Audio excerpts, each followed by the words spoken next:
it's important all the time to take in mind two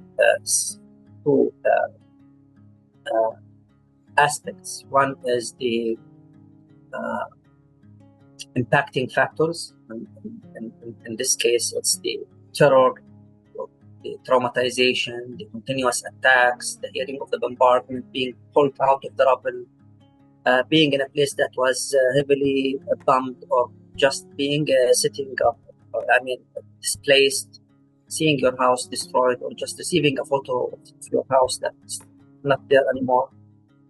So this various traumatizing effect is one part of the story. But the other part that we all the time need to keep in mind is the protecting factors. Sometimes we call them the mediating factors.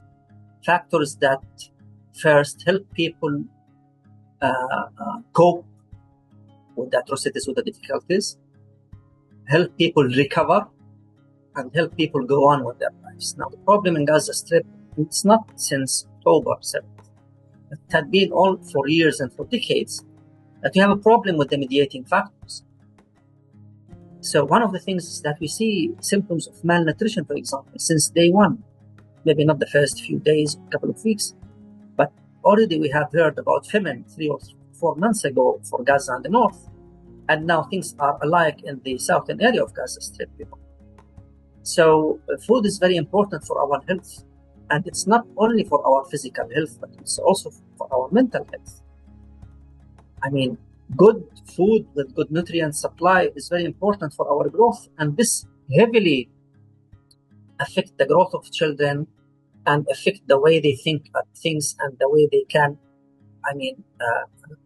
cope or challenge the realities. And then problems with sleep because of the continuous bombardment that anything can happen at any moment.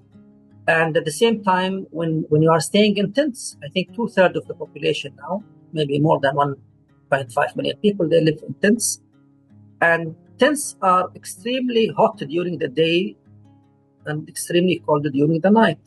And then we add the third component, which is very important, the social network that is around individuals and around the people in Gaza Strip. These were one of the top protective factors that we had. But many of the families are now, because of displacements, they are living in different places, or they are living together in very crowded areas and places, and they are not really capable of supporting each other. And let's keep in mind also the economic conditions. Prior to the attacks, 53% of the population were under poverty. So you can imagine now what happened there.